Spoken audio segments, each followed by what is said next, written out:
여러분 안녕하십니까? 베트남 나의 김선환입니다. 코로나19 사태 이전까지만 해도 한국에서 베트남 부동산 투자 열기가 뜨거웠습니다. 성장 가능성이 큰 현지 기업들에 대한 주식 투자를 중심으로 한 베트남 펀드 열풍 못지않게 부동산 투자 열기도 한동안 지속됐습니다. 이런 투자 열기는 어느 면에서는 묻지마 투자를 방불케 할 정도였습니다. 현행 베트남 관련법에 따르면 현지 진출 기업인을 포함한 외국인들의 부동산 소유 한도는 엄격하게 제한되고 있습니다. 토지는 소유가 불가능하며 국가 안보에 중요한 지역이 아닌 곳에 개발됐거나 개발 계획 중인 주거지역 신규 분양 아파트나 빌라 물량의 30%까지 소유할 수 있습니다. 빌라도 아파트와 같이 승인을 받은 프로젝트에 한해서만 소유가 가능합니다. 그러나 단독주택 소유는 금지되어 있습니다. 이와 관련해 베트남에서 한국인들을 포함한 외국인들의 부동산, 특히 아파트 구입 현황에 대해 소개드릴까 합니다. 현지 언론 VN익스프레스는 지난 8월 16일자에서 지난 5년 동안 외국인들이 베트남에서 약 16,000여 채의 아파트를 소유하는 것으로 나타났다고 보도했습니다. VN익스프레스는 호치민시 부동산협회 계약 현황 보고서를 인용해 지난 2015년부터 올해까지 5년간 외국인들이 모두 16,000채가량의 아파트를 소유하는 것으로 조사됐다고 전했습니다.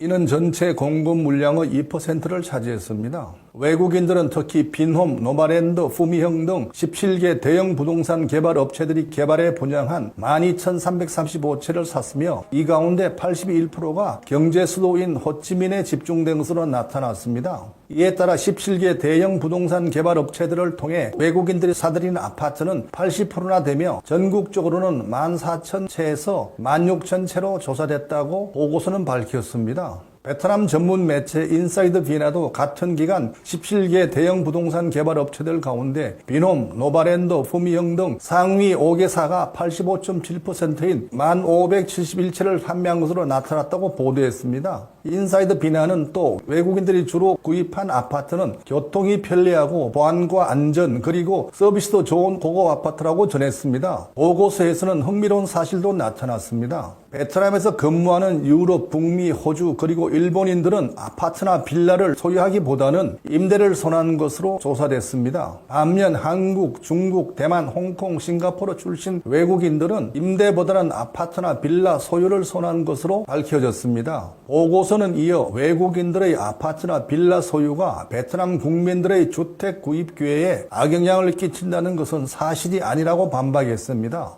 외국인들의 구입량이 전체 2%밖에 되지 않은 상황에서 일각에서 제기된 이런 주장은 설득력이 떨어진다는 지적입니다. 더구나 외국인들은 주로 고급 아파트나 빌라를 구입하기 때문에 중저가 주택을 구입하려는 내국인들에게 악영향을 끼친다는 주장은 터무니없다고 지적했습니다. 이와 관련해 업계 일부 관계자들은 베트남에 대한 외국인 직접 투자가 늘어나는 상황에서 외국인들의 주택 소유 요구는 늘어날 것이 당연하다고 강조했습니다. 관계자들은 이어 다수의 외국인들이 베트남에서 부동산 매입을 투자로 인식하기 때문에 외국인들에 의한 아파트나 빌라 매입 비중이 확대되어야 한다고 주장했습니다. 호치민시 부동산협회 측은 현행 외국인 소유 한도 규정을 지지한다면서도 지역 상황에 맞게 소유 비율을 지자체가 조율할 수 있도록 권한을 위임할 것을 제안했습니다. 그러나 공무원들과 국회의원들의 입장은 여전히 부정적입니다. 외국인들이 제한 규정을 피하기 위해 베트남 대리인들을 내세워 부동산을 매입하고 상당한 토지에 대한 통제권을 행사하고 있다면서 우려하고 있습니다.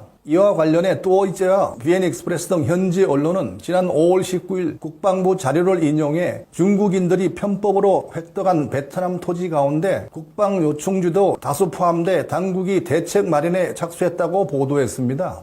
국방부가 국회에 제출한 보고서에 따르면 중국인이 베트남에서 합작회사를 설립하거나 베트남인을 통해 16만 2천 헥타르가 넘는 토지를 이용하는 것으로 드러났습니다. 이 가운데 6,300헥타르가량은 국경과 해안 지역에 위치하는 것으로 나타났습니다. 특히 중부 해양 휴양도시 다낭시에서 중국인 또는 중국 기업이 직간접적으로 소유하거나 임차한 땅 135필지가 국방과 안보에 중요한 역할을 하는 주요 도로와 해안선을 따라 있거나 전류 저장고 주변에 있는 것으로 조사됐습니다.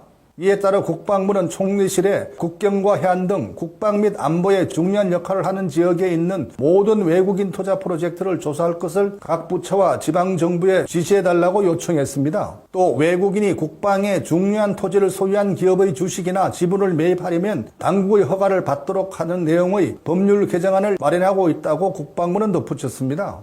한편 코로나19 사태로 수도 하노이와 호찌민 등 주요 도시들의 주택과 상가 임대료는 적게는 20%, 많게는 50%가량 하락한 것으로 나타났습니다. 특히 외국인들이 선호하는 아파트의 월세는 크게 내렸지만 기존 세입자들이 다른 곳으로 이사를 하거나 아예 귀국하는 사례가 늘어나고 있어 빈집이 급증하는 것으로 알려졌습니다. 코로나19 이전만 해도 매물이 없던 주요 도시들의 상가들도 기존 세입자들의 빠른 이탈과 새 임차인 부족으로 황폐화되고 있다고 현지 언론이 전했습니다. 여러분, 촬영일인 8월 17일 오후 현재 베트남에서는 코로나19 확진자 2명이 추가로 확인돼 누적 확진자 수가 964명으로 사망자 수도 24명으로 각각 늘어났습니다. 특히 지난 7월 25일 다낭에서 국내 감염자가 발생한 후 이날까지 확진자 중 344명이 다낭발로 밝혀졌습니다. 이에 따라 베트남 정부는 마스크 착용 의무와 사회적 거리두기, 비필수 시설의 영업 중단 등 강력한 대책을 시행 중이지만 확산세는 당분간 계속될 것이라는 우려가 팽배합니다. 여러분 모두 건강하시고 다음 시간에 다시 뵙겠습니다. 지금까지 베트남 나우의 김선환이었습니다.